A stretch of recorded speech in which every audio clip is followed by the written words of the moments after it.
इतने दावे किए हैं सरकार ने, आंकड़े प्रस्तुत किए हैं। हकीकत ये है कि लॉ एंड ऑर्डर, महिला उत्पीड़न, इस प्रकार के घिनौने अपराध लगातार बढ़ रहे हैं और इस पर अंकुश लगाने के लिए सरकार ने अब तक सिर्फ आश्वासन ही दिया है। अभी भी सिर्फ कांग्रेस को कोसना, कांग्रेस की सरकारों को गालियां देना या नेताओं को भला बुरा कहना, ये शोभा नहीं देता। अब आपको 1.25 साल में आपने अब तक क्या किया है? मंत्री हैं या नहीं किसी को पता ही नहीं है। ना तो उनको रखा जा रहा है, ना उनको हटाया जा रहा है, ना उनको काम दिया जा रहा है, ना उनसे काम करवाया जा रहा है, लेकिन फिर भी वो मंत्री हैं। सरकार बहुमत मिलने के बाद से ही लगातार जनता को निराशा देखनी पड़ी है।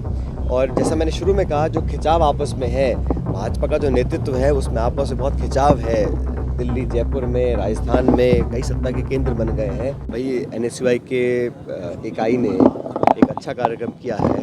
वो साइकिल यात्रा के माध्यम से नौजवानों को जागरूक कर रहे हैं। एक अच्छा संदेश समाज में जा रहा है, तो उन सबका प्रोत्साहन करने के लिए, उस कार्यक्रम में भाग लेने के लिए मैं पाली जा रहा हूँ।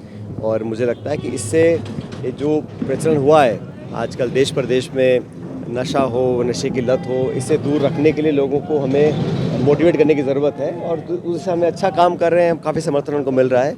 मुझे उम्मीद है कि अच्छा एक कामयाब उनका आयोजन रहेगा। सर, प्रदेश के विजयनगर में सबसे बड़ा ब्लैकमेल कांड वापस देखने को मिल रहा है। कांग्रेस से खुश है?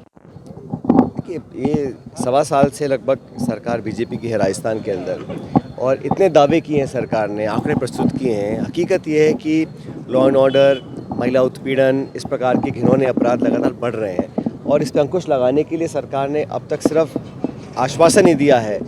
जब भी सरकार का जवाब आता है आश्वासन मिलते हैं, लेकिन जो प्रशासन में पकड़ होनी चाहिए, पुलिस के ऊपर जिस प्रभावशाली तरीके से सरकार का नियंत्रण होना चाहिए, उसमें कहीं कमी दिखती है मुझे।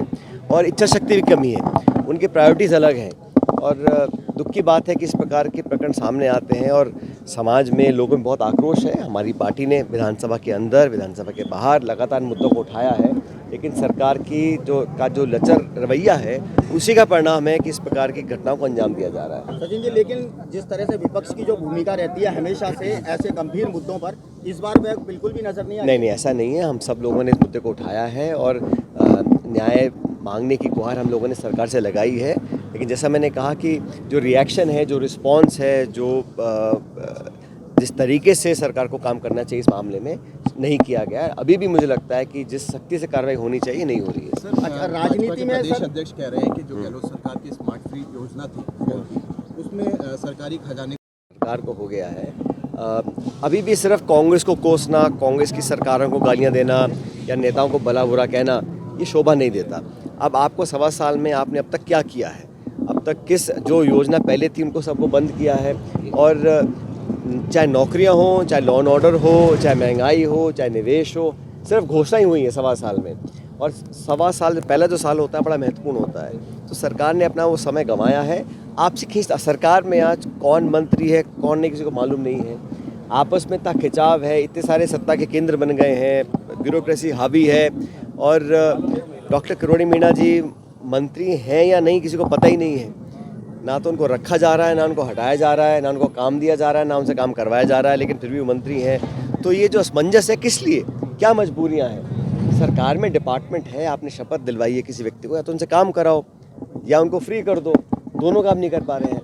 और आपस में, जैसे मैंने कहा ना, इतने सारे पुराने नेता हैं, नए को वो बचा नहीं पा रहे हैं। आपस में इतना खिंचाव है सरकार का कि एक बड़ा कंफ्यूज वाला मैसेज पूरे प्रदेश में जा रहा है। राजनीति में राजनेताओं की भाषा संयम लगातार होती जा रही है। अभी कुछ दिनों पूर्व विधानसभा में भी इसका प्रत्यक्ष उदाहरण देखने को मिला। भाषा का किस तरह से? देखिए, इस राजनीति में जो हम लोग बोलते हैं उसको जनता सुनती है, तो बहुत सोच समझकर अपनी शब्दावली का प्रयोग करना चाहिए।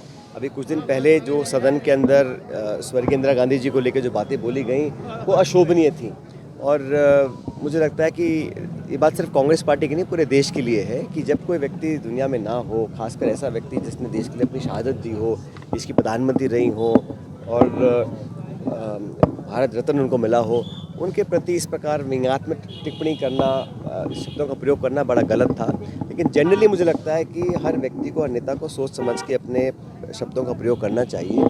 और अगर आप किसी के प्रति मान, सम्मान, आदर प्रकट नहीं कर सकते, तो उस पर छोटी और ओछी भाषा का प्रयोग बिल्कुल नहीं करना चाहिए। अभी RLP ने जो सांसद हैं हनुमान बेनीवाल, उनका भी एक बयान आया था, जिन्होंने भाजपाइयों को नौसिखिया और कांग्रेसियों को कार्टून कहा।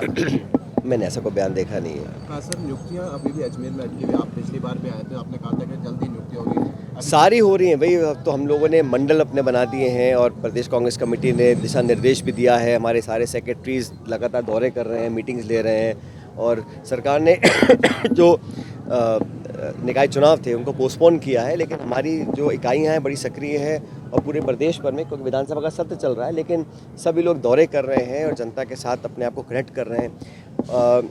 राजस्थान में जो सरकार बनी पिछले विधानसभा चुनाव के बाद, सरकार बहुमत मिलने के बाद से ही लगातार जनता को निराशा देखनी पड़ी है।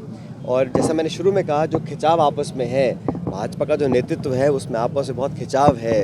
दिल्ली, जयपुर में, राजस्थान में कई सत्ता के केंद्र बन गए हैं और उसका संकेत साफ दिखाई देता है जब गवर्नेंस और प्रशासन पर उसका प्रभाव पड़ता है और उसका खामियाजा जनता को भुगतना पड़ता है। क्या कांग्रेस पार्टी के अंदर खिंचाव नहीं है सर? राजस्थान हमारी के अंदर पार्टी यदि में केंद्र हम राजस्थान के विपक्ष में नेतृत्व की हैं बात और करें। हमारे पूरे विधायक दल, पूरी पार्टी एकजुटता से जनता के हितों की रक्षा कर रहे हैं हम लोग। और जहां हमें लगता है हमें इंटरवीन करना है, एक कंस्ट्रक्टिव ऑपोजिशन का हम रोल प्ले करते हैं। विधानसभा में आप देखिएगा हम लोग मजबूती से बात को रखते हैं और कांग्रेस की ताकत ये रही है कि हम एक मास बेस्ड पार्टी हैं, सब लोगों को साथ लेकर चलते हैं और यही मुझे लगता है हम इसका लाभ मिलेगा अगले 4 साल के बाद। आपको नहीं लगता सर राजस्थान में नेतृत्व बदलने की जरूरत है कांग्रेस को? हम सब मिलकर ही काम कर रहे हैं। अलग अलग व्यक्ति को जिम्मेदारी दी हुई है, जिसको जो जिम्मेदारी दी है वो बखूबी निभा रहा है उसको।